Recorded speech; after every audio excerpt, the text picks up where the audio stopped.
இன்று பஸ்காவின் கட்டளையை கைக்கொள்ளுங்கள் என்ற தலைப்பின் கீழ் உங்களோடு கூட தேவனுடைய வார்த்தைகளை படிக்க விரும்புகிறேன். வேதாகமத்தை அநேக ஜனங்கள் வாசிக்கிறார்கள். உலகில் அதிகமாக விற்பனையாகும் புத்தகம் என்றால் அது வேதாகமம்தான் அல்லவா?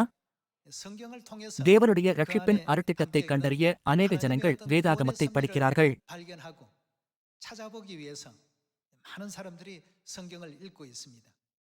இருப்பினும் அதை படித்தாலும் கூட அவர்கள் தேவனுடைய சித்தத்தை புரிந்து கொள்வதில்லை. மனிதனுடைய ஞானத்தைக் கொண்டு தேவனுடைய ரட்சிப்பின் பாதையை கண்டுபிடிப்பதென்பது சாத்தியமற்றதாகும்.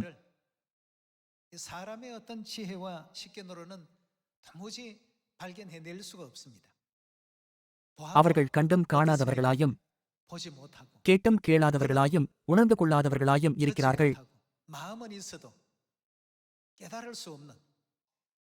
மெய்யாகவே நாம் வேதாகமத்தை 1000 முறை படித்தாலுமே தேவன் வந்து அதை நமக்கு விளக்கமளிக்கும் வரை நம்மால் வேதாகமத்தை புரிந்து கொள்ள முடியாது என்பது மர்மமாக இருக்கிறது.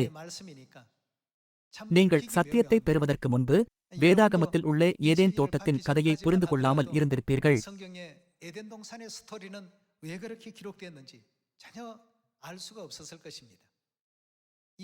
அது ஏனென்றால் வேதாகமம் என்பது தேவனுடைய ஆழ்ந்த சித்தத்தின்படி எழுதப்பட்டுள்ளது. 2 பேதுரு 3ஆம் அதிகாரத்தில் வேதாகமத்தை தன்னிச்சையாக விளக்குவது அழிவுக்கு வழிநடத்தும் என்று நம்மை எச்சரிக்கிறது. எல்லாவற்றிற்கும் மேலாக இரட்சகர் யார் என்பதை நாம் கண்டுபிடிக்கவில்லை என்றால் நம்மால் ஒருபோதும் பரலோகத்திற்கான வழியை கண்டுபிடிக்க முடியாது அல்லவா?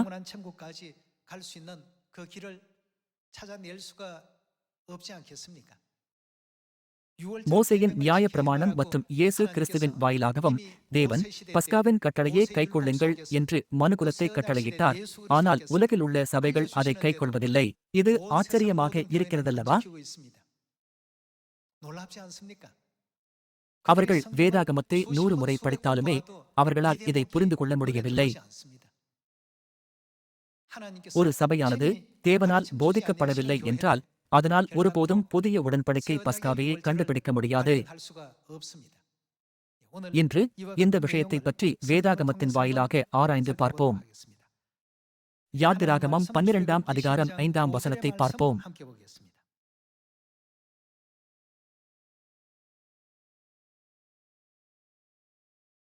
அந்த ஆட்டுக்குட்டி பழுதற்றதும் ஆணும் 1 வயதுள்ளதுமாய் இருக்க வேண்டும். செம்மறியாடுகளிலாவது வெள்ளாடுகளிலாவது அதை தெரிந்து கொள்ளலாம்.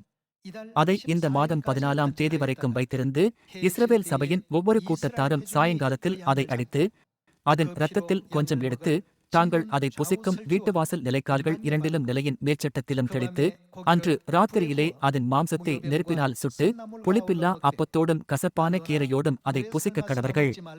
பச்சையாயும் தண்ணீரில் அவிக்கப்பட்டதாயும் அல்ல, அதன் தலையையும் அதன் தொடைகளையும் அதற்குள்ள யாவையும் ஏகமாய் நெருப்பினால் சுட்டதாய் அதை புசிப்பீர்களாக. அதிலே ஒன்றையும் விடியற்காலம் மட்டும் மீதியாக வைக்காமல் விடியற்காலம் மட்டும் அதிலே மீதியாய் இருக்கிறதை அக்கினியால் சுட்டெரிப்பீர்களாக. அதை புசிக்க வேண்டிய விதமாவது நீங்கள் உங்கள் அறைகளில் கச்சை கட்டிக்கொண்டும் உங்கள் கால்களில் பாதரட்சை தொடுத்துக் கொண்டும் உங்கள் கையில் தடிப்பிடித்துக் கொண்டும் அதை தீவிரமாய் புசிக்க கடவீர்கள். அது கர்த்தருடைய பஸ்கா. அந்த ராத்திரியிலே நான் எகிப்து தேசம் எங்கும் கடந்து போய் எகிப்து தேசத்தில் உள்ள மனிதர் முதல் மிருக ஜீவன்கள் மட்டும் முதற்பேராயிருக்கிறவைகளை எல்லாம் அதம் பண்ணி எகிப்து தேவர்களின் மேல் நீதியை செலுத்துவேன். நானே கர்த்தர். நீங்கள் இருக்கும் வீடுகளில் அந்த இரத்தம் உங்களுக்காக அடையாளமாயிருக்கும். அந்த இரத்தத்தை நான் கண்டு உங்களை கடந்து போவேன். நான் எகிப்து தேசத்தை அழிக்கும் வாதை உங்களுக்குள்ளே வராதிருக்கும். அந்த நாள் உங்களுக்கு நினைவு கூறுதலான நாளாய் இருக்க கடவது. அதை கர்த்தருக்கு பண்டிகையாக ஆசரிப்பீர்களாக. அதை உங்கள் தலைமுறை தோறும் நித்திய நியமமாக நீங்கள் என்ன செய்ய வேண்டும்? ஆசரிக்க கடவீர்கள். யார் கட்டளையிடுகிறார்? இந்த பஸ்காவை தலைமுறை தோறும் ஆசரிக்க கடவீர்கள் என்று தேவன் கட்டளையிட்டார். நாம் தொடர்ந்து 17ஆம் வசனத்தை பார்ப்போம். புளிப்பில்லா அப்ப பண்டிகையை ஆசரிப்பீர்களாக. இந்த நாளில்தான் நான் உங்கள் சேனைகளை எகிப்து தேசத்திலிருந்து புறப்பட பண்ணினேன். ஆகையால் உங்கள் தலைமுறை தோறும் நித்திய நியமமாக இந்த நாளை ஆசரிக்க கடவீர்கள். நாம் பஸ்காவில் தொடங்கி எல்லா பண்டிகைகளையும் ஆசரிக்க வேண்டும் என்று அவர் விரும்புகிறார். 12ஆம் அதிகாரம் 43ஆம் வசனத்தை பார்ப்போம். 43ஆம் வசனம். மேலும் கர்த்தர் மோசேயையும் ஆரோனையும் நோக்கி, பஸ்காவின் நியமமாவது அந்நிய புத்திரன் ஒருவனும் அதை புசிக்க வேண்டாம். பணத்தினால் கொல்லப்பட்ட அடிமையானவன் எவனும் நீ அவனுக்கு விருத்தசேதனம் பண்ணின பின் அவன் அதை புசிக்கலாம். அந்நியனும் கூலியாளும் அதிலே புசிக்க வேண்டாம். அதை ஒவ்வொரு வீட்டிற்குள்ளும் புசிக்க வேண்டும். அந்த மாம்சத்தில் கொஞ்சமாகிலும் வீட்டிலிருந்து வெளியே கொண்டு போகக்கூடாது. அதில் ஒரு எலும்பையும் முறிக்கக்கூடாது. இஸ்ரவேல் சபையார் எல்லாரும் அதை ஆசரிக்க கடவர்கள். அந்நியன் ஒருவன் உன்னிடத்திலே தங்கி கர்த்தருக்கு பஸ்காவை ஆசரிக்க வேண்டுமென்று இருந்தால் அவனை சேர்ந்த ஆண் பிள்ளைகள் யாவரும் விருத்தசேதனம் பண்ணப்பட வேண்டும். பின்பு அவன் சேர்ந்து அதை ஆசரிக்க வேண்டும். அவன் சுதேசியைப் போல் இருப்பான். விருத்தசேதனம் இல்லாத ஒருவனும் அதில் புசிக்க வேண்டாம்.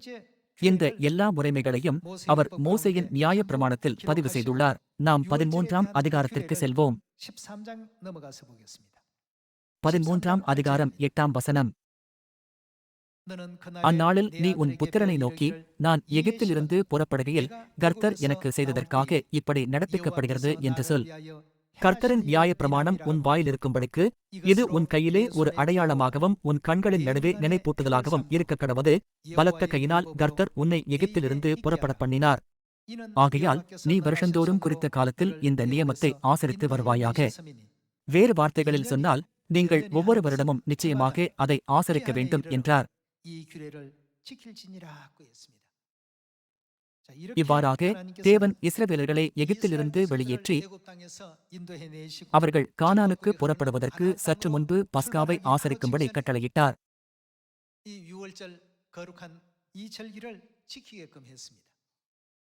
பஸ்காவை ஆசரிக்காத எகிப்தியர்களின் ஒவ்வொரு வீடுகளிலும் ஜனங்களிலும் மிருகங்களிலும் முதற்பேறானவைகள் கொல்லப்பட்டன.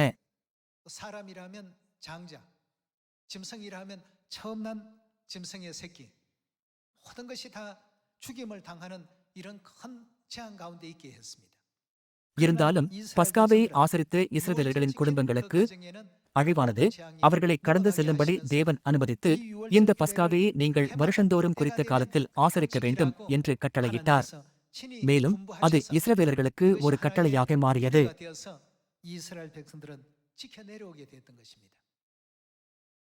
இருப்பினும் வருடங்கள் செல்ல செல்ல பஸ்காவானது புறக்கணிக்கப்பட்டது. ஆனால் யோசியா ராஜாவின் காலத்தில் அது மீண்டும் ஆசரிக்கப்பட்டது.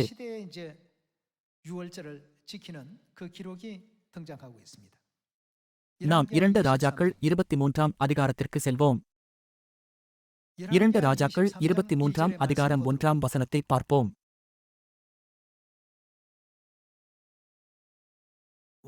அப்பொழுது ராஜா யூதாவிலும் எருசலேமிலும் இருந்த மூப்பரையெல்லாம் அழைப்பித்தான். அவர்கள் அவனிடத்தில் கூடினபோது ராஜாவும் அவனோடு யூதாவின் மனுஷர் யாவரும் எருசலேமின் குடிகள் அனைவரும் ஆசாரியர்களும் தீர்க்கதரிசிகளும் சிறியோர் துவக்கி பெரியோர் மட்டுமுள்ள சகலரும் கர்த்தரின் ஆலயத்துக்குப் போனார்கள். கர்த்தருடைய ஆலயத்திலே கண்டெடுக்கப்பட்ட உடன்படிக்கை புஸ்தகத்தின் வார்த்தைகளையெல்லாம் அவர்கள் காதுகள் கேட்க வாசித்தான். இந்த உடன்படிக்கை புத்தகத்தில் நியாயப்பிரமாணம் எழுதப்பட்டுள்ளது. சுருக்கமாக சொன்னால் இது வேதாகமம் ஆகும். எனவே அவர் வேதாகமத்தின் எல்லா வார்த்தைகளையும் படித்தார்கள். அப்பொழுது ராஜா தூண் அருகே நின்று கர்த்தரை பின்பற்றி நடக்கவும், அவருடைய கற்பனைகளையும் அவருடைய சாட்சிகளையும் அவருடைய கட்டளைகளையும் முழு இருதயத்தோடும் முழு ஆத்துமாவோடும் கைக்கொள்ளவும், அந்த புஸ்தகத்தில் எழுதியிருக்கிற அந்த உடன்படிக்கையின் வார்த்தைகளை நிறைவேற்றவும் கர்த்தருடைய சந்நிதியில் உடன்படிக்கை பண்ணினான். ஜனங்கள் எல்லாரும் உடன்படிக்கைக்கு உட்பட்டார்கள். இதன் விளைவாக யோசியா ராஜாவின் காலத்தில் பஸ்கா ஆசரிக்கப்பட்டது. இது 21ஆம் வசனத்தில் பதிவு செய்யப்பட்டுள்ளது. 21ஆம் வசனத்தை பார்ப்போம். பின்பு ராஜா இந்த உடன்படிக்கையின் புஸ்தகத்தில் வேறு வார்த்தைகளில் சொன்னால் அது வேதாகமம் ஆகும். எழுதியிருக்கிறபடியே உங்கள் தேவனாகிய கர்த்தருக்கு அவர்கள் எதை ஆசரிக்க வேண்டும், பஸ்காவை ஆசரியுங்கள் என்று சகல ஜனங்களுக்கும் கட்டளையிட்டான். அதற்கு முன்பு அவர்கள் பஸ்காவை ஆசரிக்கவில்லை. அவர்கள் பஸ்காவை ஆசரிக்காத போது அவர்கள் தேவனுக்கு பதிலாக அனைத்து வகையான விக்கிரகங்களையும் வழிபட்டார்கள்.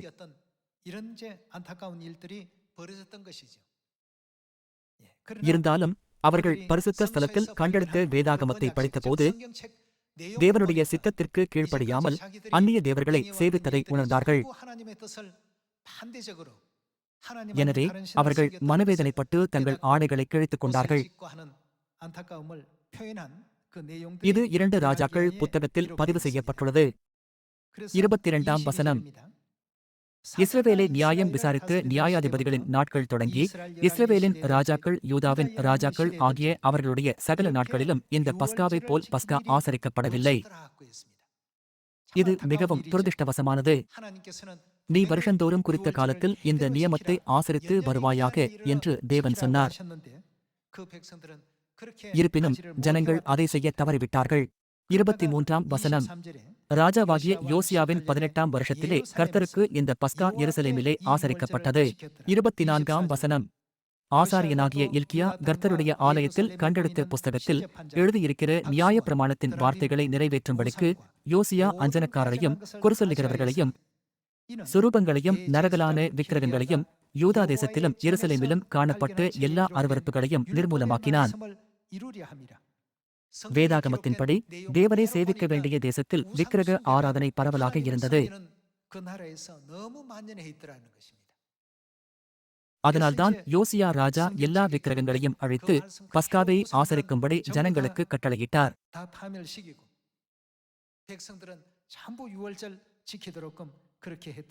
25ஆம் வசனத்திற்கு செல்வோம். கர்த்தரிடத்துக்கு தன் முழு இருதயத்தோடும் தன் முழு ஆத்துமாவோடும் தன் முழு பலத்தோடும் மோசேயின் நியாயப்பிரமாணத்திற்கு ஏற்றபடியெல்லாம் செய்ய மனதை சாய்த்தான். அவனை போலுத்த ராஜா அவனுக்கு முன் இருந்ததுமில்லை, அவனுக்கு பின் எழும்பிறதுமில்லை. யோசியா ராஜா அசாதாரணமான ஒன்றை எதுவும் செய்யவில்லை. யோசியா தேவனுடைய முறைமையின்படி பஸ்காவையை சரியாக ஆசரித்த பிறகு தேவன் அவரை அவன் தன் முழு இருதயத்தோடும் தன் முழு ஆத்துமாவோடும் தன் முழு பலத்தோடும் தேவனை சேவித்தான் என்றார். அப்படியானால் புதிய ஏற்பாட்டில் பஸ்கா எப்படி நிறைவேற்றப்பட்டது? மத்தேயு 26ஆம் அதிகாரத்தை பார்ப்போம். மனுக்குலத்தை ரட்சிக்க வந்த இயேசு கிறிஸ்துவும் கூட தேவனுடைய ஜனங்கள் பஸ்காவை ஆசரிக்கும்படி விரும்பினார்.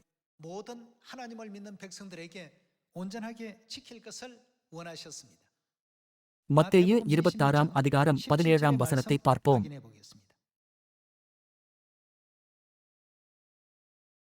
புளிப்பில்லாத அப்பப் பண்டிகையின் முதல் நாளிலே சீஷர்கள் இயேசுவினிடத்தில் வந்து, பஸ்காவை புசிப்பதற்கு நாங்கள் எங்கே உமக்கு ஆயத்தம் பண்ண சித்தமாயிருக்கிறீர் என்று கேட்டார்கள்.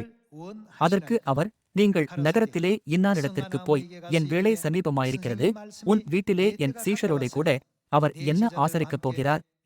பஸ்காவை ஆசரிப்பேன் என்று போதகர் சொல்லுகிறார் என்று அவனுக்கு சொல்லுங்கள் என்றார். அன்பர்களே, இது கடினமானதா?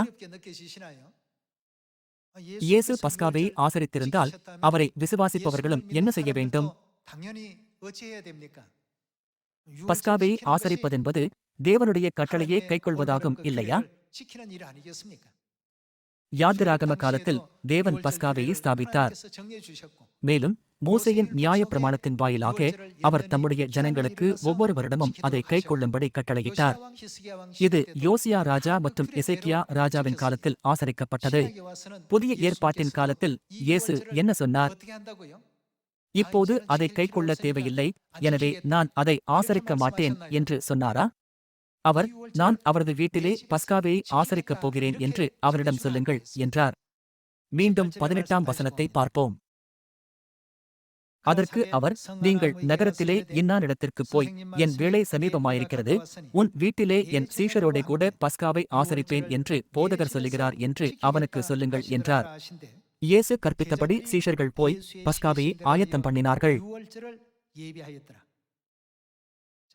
இயேசு பஸ்காவை எப்படி ஆசரித்தார் என்பதை பார்ப்போம். நாம் 26ஆம் வசனத்திற்கு செல்வோம். அவர்கள் போஜனம் பண்ணுகையில் இயேசு அப்பத்தை எடுத்து ஆசீர்வதித்து அதை பிட்டு சீஷர்களுக்கு கொடுத்து, நீங்கள் வாங்கி புசியுங்கள், இது என்ன, என்னுடைய சரீரமாயிருக்கிறது என்றார். பின்பு பாத்திரத்தையும் எடுத்து ஸ்தோத்திரம் பண்ணி அவர்களுக்கு கொடுத்து, நீங்கள் எல்லாரும் இதிலே பானம் பண்ணுங்கள், இது பாவ மன்னிப்புண்டாகும்படி அநேகருக்காக சிந்தப்படுகிற பொது உடன்படிக்கைக்குரிய என்னுடைய இரத்தமாயிருக்கிறது.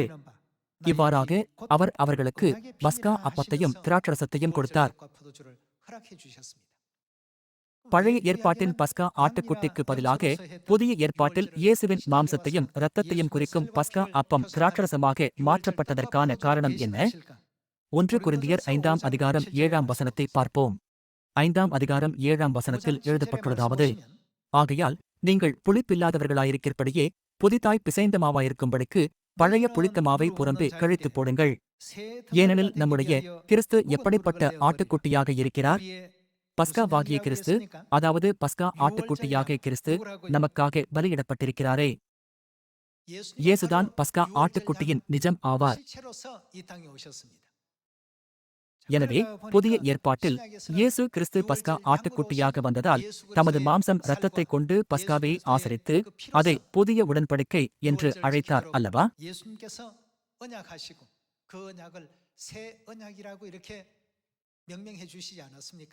லூக்கா 22ஆம் அதிகாரத்தை பார்ப்போம்.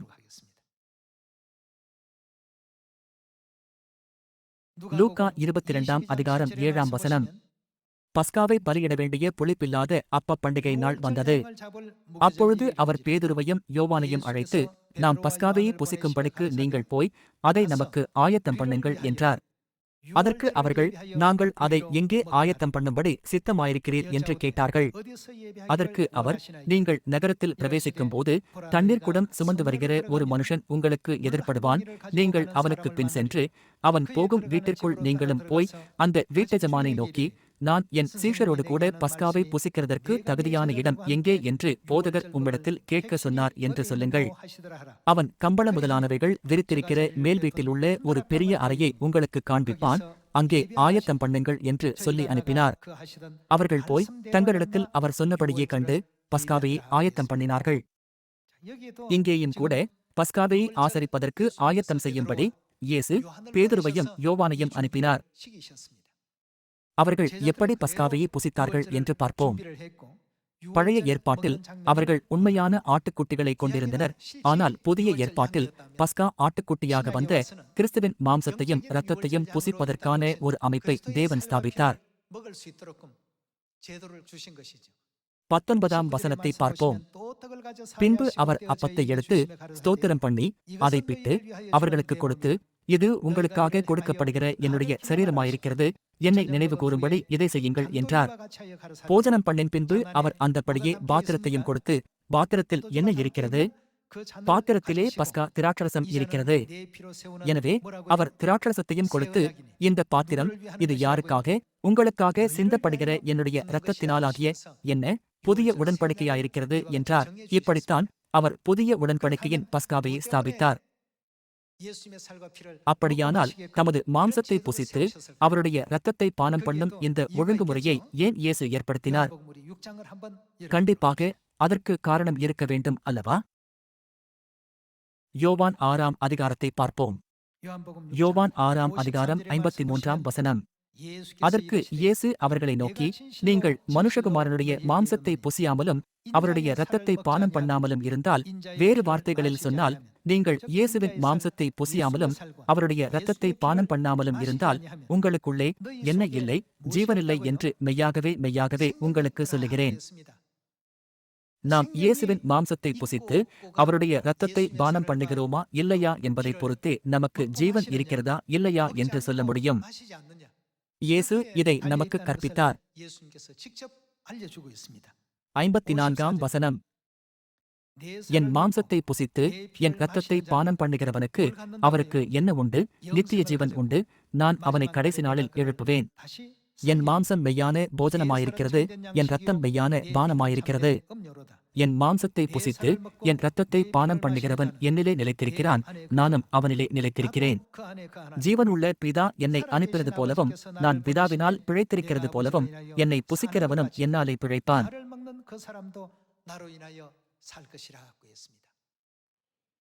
இயேசுவின் மாம்சத்தை புசியாமலும் அவருடைய இரத்தத்தை பானம் பண்ணாமலும் இருப்பவர்களுக்கு ஜீவன் இல்லை.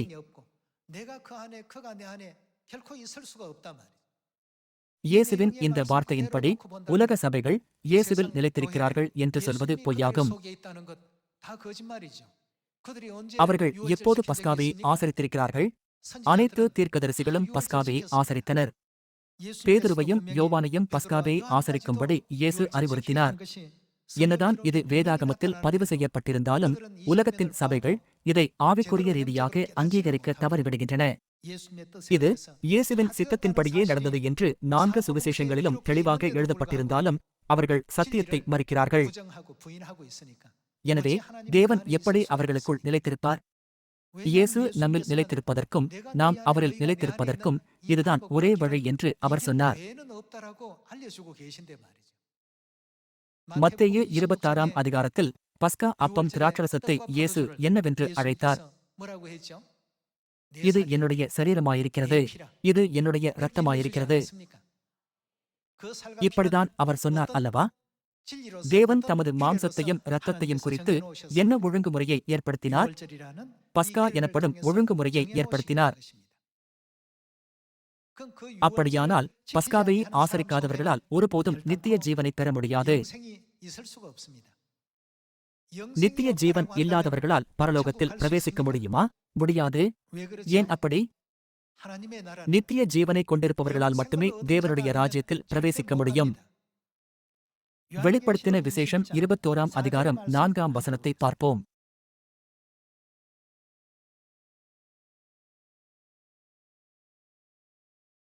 அவர்களுடைய கண்ணீர் யாவையும் தேவன் துடைப்பார். இனி என்ன இல்லை, மரணமுமில்லை, துக்கமுமில்லை, அலறுதலுமில்லை, வருத்தமுமில்லை, முந்தினவைகள் ஒழிந்து போயின என்று விளம்பினது.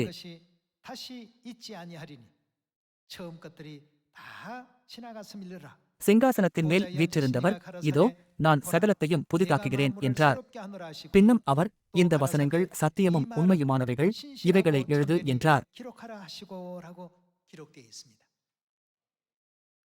மரணமே இல்லாத உலகம் என்றால் அதுதான் பரலோக ராஜ்யமாகும். புதிய உடன்படிக்கை பஸ்காவின் வாயிலாக நித்திய ஜீவனை பெற்றவர்கள் எங்கு செல்வார்கள்? அவர்கள் நித்திய பரலோக ராஜ்யத்திற்கு செல்வார்கள். எனவே ஜனங்கள் எவ்வளவு உருக்கமாக கர்த்தாவே கர்த்தாவே என்று ஆர்ப்பரித்தாலும் சரி, அவர்களுடைய முயற்சி வீணாகிவிடும். இவர்கள் வீணாய் எனக்கு ஆராதனை செய்கிறார்கள். இது மத்தேயு 15ஆம் அதிகாரத்தில் எழுதப்பட்டுள்ளது அல்லவா? தேவன் நமக்கு பஸ்காவையை கொடுத்திருக்கிறார். இது அவர் ஆயத்தம் செய்து கொண்டிருந்த நமது ரட்சிப்புக்கான திட்டமாகும். புதிய ஏற்பாட்டின் காலத்தில் இயேசு கிறிஸ்து இந்த பூமிக்கு வந்து புதிய உடன்படிக்கையின் பஸ்காவையை அறிவித்தார். இது உங்களது ரட்சிப்புக்கானது. இந்த உடன்படிக்கை உங்களுக்காக ஸ்தாபிக்கப்பட்டது என்றார். எனவே நாம் புதிய உடன்படிக்கை பஸ்காவை ஆசரிக்க தேவையில்லை என்று சொல்ல முடியுமா? ஆரம்பகால சபையானது பஸ்காவையை விசுவாசத்தோடு ஆசரித்தார்கள். இருந்தாலும் கிபி 155இல் இயேசு பரமேறியதற்கு 120 முதல் 130 ஆண்டுகளுக்குப் பிறகு பஸ்கா தேதியானது விவாதிக்கப்படத் தொடங்கியது.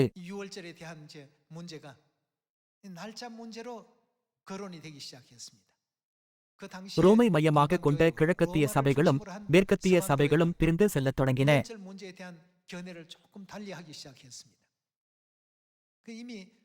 சூரிய கடவுளை வழிபடும் மித்ரா மதமானது ரோமை ஆதிக்கம் செலுத்தியது.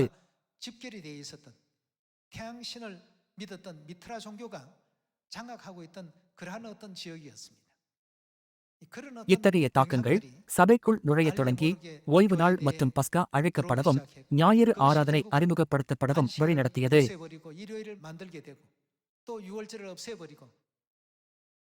கிபி 197இல் பஸ்காவை பற்றிய இரண்டாவது சர்ச்சை எழுந்தது. ஆனாலும் கிழக்கத்திய சபைகள் இயேசுவும் அப்போஸ்தலர்களும் ஆசரித்த பஸ்கா தேதியை நம்மால் மாற்ற முடியாது.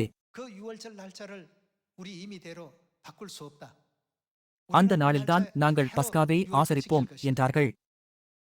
இவ்வாறாக அவர்கள் கிபி 197இல் கூட சமாதானம் அடையாமல் இருந்தார்கள். ஆனால் கிபி 325இல் ஒரு மத ஆலோசனையில் பேரரசர் கான்ஸ்டன்டைன் மற்றும் ரோம கத்தோலிக்க சபையானது நிசான் மாதத்தின் 14ஆம் தேதியில் ஆசரிக்கப்பட்ட பஸ்காவை அழைத்துவிட்டார்கள்.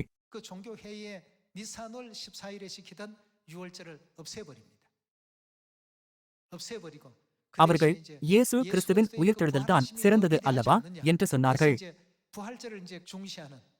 இதன் விளைவாக நிசான் மாதம் 14ஆம் தேதி பஸ்கா பூமியிலிருந்து மறைந்து போனது.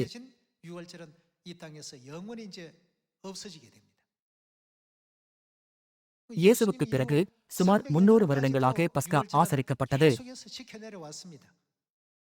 இருப்பினும் இன்று எந்த சபையும் பஸ்காவை ஆசரிப்பதில்லை. அவர்கள் தேவனுடைய சித்தத்தை பின்பற்றுகிறார்கள் என்று நம்மால் சொல்ல முடியுமா? அவர்கள் தேவனுடைய கட்டளையை அல்லாமல் பேரரசர் கான்ஸ்டன்டைனின் கட்டளையை பின்பற்றுகிறார்கள்.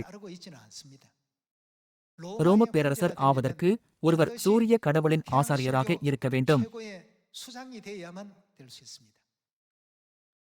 வேறு வார்த்தைகளில் சொன்னால் அவர்கள் சூரிய கடவுளின் மதத்தின் போதனைகளை பின்பற்றுகிறார்கள். அதனால்தான் அவர்கள் ஞாயிறு ஆராதனையையும் சூரிய கடவுளை கனம் பண்ணும் கிறிஸ்துமஸையும் ஏற்றுக்கொண்டனர்.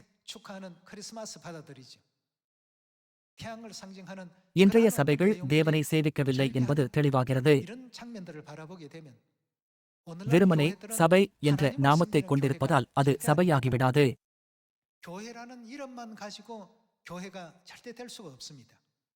அவர்கள் சபையின் பெயரை கொண்டிருக்கிறார்கள், ஆனால் அவர்கள் சூரிய கடவுளை வணங்குகிறார்கள் என்பதை நீங்கள் புரிந்து கொள்ள வேண்டும். அதனால்தான் தேவன் அவர்களிலிருந்து தெளிவான வேறுபாட்டை காண்பிப்பதற்காக ஒழுங்குமுறைகளை வழங்கினார். முறைமைகளுக்கு மத்தியில் இது என்னவாக இருக்கிறது?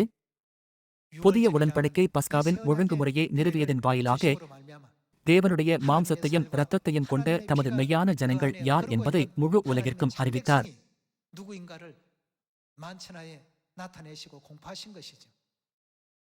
எனவே நாம் தேவனுடைய மாம்சத்தையும் இரத்தத்தையும் சுதந்திரித்திருப்பதால் நாம் தேவனை தந்தை என்று அழைக்க முடியும். ஏனென்றால் நமக்குள் தந்தை தாயின் மாம்சமும் இரத்தமும் இருக்கிறது. இதற்கு நாம் தேவனுடைய பிள்ளைகள் என்று அர்த்தமாகும். எனவேதான் தேவன் எரேமியா 31ஆம் அதிகாரத்தில் புதிய உடன்படிக்கையை தங்கள் இருதயத்தில் வைத்திருப்பவர்களே என் ஜனமாயிருப்பார்கள், நான் அவர்கள் தேவனாயிருப்பேன் என்றார். மேலும் தேவன் அவர்களுடைய பாவங்களை என்ன செய்வார்? புதிய உடன்படிக்கையில் இருப்பவர்களின் பாவங்களை தேவன் மன்னிப்பார்.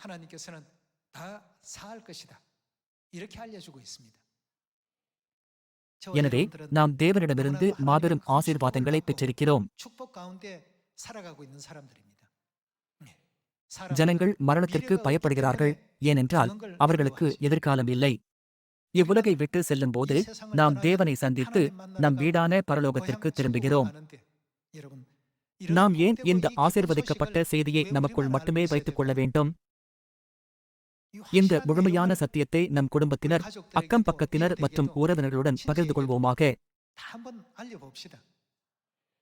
எசேக்கியா ராஜாவின் நாட்களில் ஒவ்வொருவரையும் பஸ்கா ஆசரிக்கும்படியாக அஞ்சல்காரர்கள் அனுப்பப்பட்டனர். அந்த சமயத்தில் தெற்கு யூதாவும் வடக்கு இஸ்ரேலும் இருந்தது. ஜனங்கள் ஒரே இனத்தை சேர்ந்தவர்களாக இருந்தாலும் வடக்கு மற்றும் தெற்கு என்று பிரிக்கப்பட்ட கொரிய தீபகற்பத்தை போன்றதுதான் இதுவும். வடக்கு இஸ்ரவேலின் ஜனங்கள் பஸ்காவை பற்றி கேட்டபோது பரியாசம் பண்ணினார்கள். இருந்தாலும் தெற்கு யூதாவின் ஜனங்கள் பஸ்காவை கிருபையுடனே ஆசரித்தார்கள். சில காலத்திற்குப் பிறகு அசீரிய படையெடுப்பால் வடக்கு இஸ்ரவேல் அழிக்கப்பட்டது. மறுபுறம் தெற்கு யூதா தேவனால் நூற்றுக்கணக்கான ஆண்டுகளாக பாதுகாக்கப்பட்டது. இன்று இயேசு கிறிஸ்துவை விசுவாசிப்பவர்கள் பஸ்காவை ஆசரிக்க வேண்டும். அப்போஸ்தலர் பவுல் என்ன சொன்னார்? ஏனெனில் நம்முடைய பஸ்காவாகிய கிறிஸ்து நமக்காக பலியிடப்பட்டிருக்கிறாரே. எனவே நாம் என்ன செய்ய வேண்டும்? கர்த்தர் வருமளவும் அவருடைய மரணத்தை தெரிவிக்கிறீர்கள். அவர் வரும் நாள் வரை பஸ்கா ஆசரிக்கப்பட வேண்டும். ஆனால் அது ஆசரிக்கப்பட்டிருக்கிறதா? இடையில் அது மறைந்து போனது. இதை பற்றின தீர்க்க தரிசனங்கள் இருக்கிறதல்லவா? சாத்தான் குறித்த காலங்களையும் பிரமாணங்களையும் மாற்றுவான் என்று தீர்க்க தரிசனம் உரைக்கப்பட்டுள்ளது. அப்படியானால் புதிய உடன்படிக்கையின் தீர்க்க தரிசனம் நிறைவேறிய பின்பு யார் பஸ்காவை மீட்டெடுப்பார்? புதிய உடன்படிக்கையின் பஸ்காவை மனுகுலம் அனைவருக்கும் அறிவிக்கவும் அவர்களுக்கு நித்திய ஜீவனை வழங்கவும் தேவன் தாமே மீண்டும் வருவார். அன்பர்களே, நாம் நித்திய ஜீவனை பெற இருக்கும் தேவனுடைய பிள்ளைகளாவோம். உங்களது நம்பிக்கையை இழந்துவிடாமல் பரலோகத்தில் நித்திய ஆசீர்வாதங்களை அனுபவிக்கும் பரலோகத்தின் பிள்ளைகளாக மாறுங்கள் என்று உங்களை கேட்டுக்கொள்கிறேன். இந்த செய்தியை நம்மை சுற்றியுள்ளவர்களுடனும் பகிர்ந்து கொள்வோமாக. அவர்கள் செவி கொடுக்கிறார்களோ இல்லையோ, நாம் இந்த செய்தியை வழங்க வேண்டும் என்பது தந்தை தாயின் சித்தமாகும். பஸ்கா என்பது நம் ரட்சிப்புக்காக ஆயிரக்கணக்கான ஆண்டுகளாக தேவனால் வழிநடத்தப்படும் ஒரு கட்டளையாகும். எனவே நாம் அதை ஒருபோதும் புறக்கணிக்கக்கூடாது. தேவன் பஸ்காவை மிகவும் உயர்வாக கருதுவதால் நாம் பரிசுத்தமான மற்றும் தேவபக்தியுள்ள விதத்தில் தேவனுக்கு ஆராதனை செலுத்தும் விதமாக நாம் பஸ்காவுக்காக ஆயத்தமாக வேண்டும். இந்த வார்த்தைகளில் நீங்கள் கிருபை பெற்றிருப்பீர்கள் என்று நம்பிக்கையுடன் இன்றைய உபதேசத்தை நிறைவு செய்கிறேன். மிக்க நன்றி.